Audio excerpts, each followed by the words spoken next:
ಏನಾಯ್ತು? ಕಚ್ತೈತಾ? ಕಚ್ಚಿದ್ರೆ ಕೆರ್ಕೊಳಕ್ ಕಷ್ಟ. ಅಷ್ಟು ಪ್ಯಾಕ್ ಆಗಿದೆ. ಓಕೆ.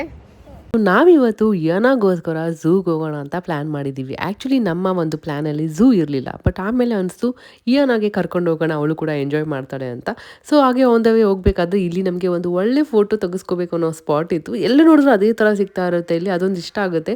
ಹೋಗ್ತಾ ಹೋಗ್ತಾ ಸ್ಟಾಪ್ ಮಾಡಬೇಕು, ಫೋಟೋ ತಗೋಬೇಕು ಅನ್ನೋ ಥರನೇ ಒಂಥರ ಇರುತ್ತೆ. ಇನ್ನು ಅಲ್ಲಿ ಹೋಗ್ಬೇಕಾದ್ರೆ ಕಿರಣ್ ಕ್ಯಾಬ್ ಬುಕ್ ಮಾಡಿಕೊಂಡ್ರು. ಅಲ್ಲಿಂದ ಡೈರೆಕ್ಟಾಗಿ ನಾವು ಬಂದಿದ್ದು ಬಾಕು ಝೂಗೆ.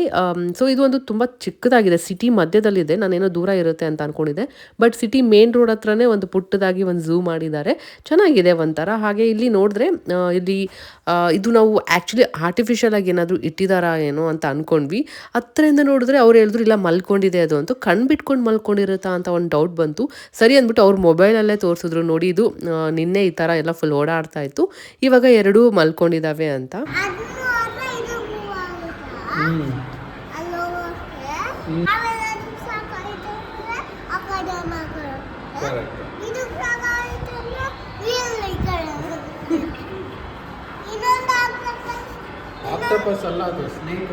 ಯಾನ ಅಂತೂ ತುಂಬಾ ಕ್ವೆಶನ್ಸ್ ಕೇಳ್ತಾ ಇದ್ಲು. ಇನ್ನು ಆಚೆ ಹೋದ್ಮೇಲೆ ನೋಡಿ ಎಷ್ಟು ಕ್ವೆಶನ್ಸ್ ಕೇಳ್ತಾಳೆ ಅಂತ.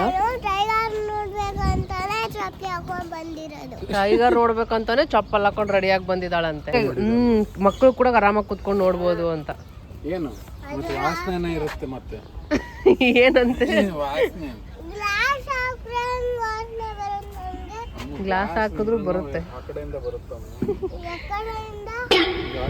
ಯಾಕಡೆಯಿಂದ ಕ್ವೆಶನ್ ಆನ್ಸರ್ ಮಾಡಿ ಮಾಡಿ ಎಷ್ಟು ಕ್ವೆಶನ್ಸ್ ಕೇಳ್ತಿದ್ದಾಳೆ. ಅವಾಗಿಂದ ನಾನು ರೆಕಾರ್ಡ್ ಮಾಡ್ತಾ ಇಲ್ಲ. ಏನಕ್ಕೆ?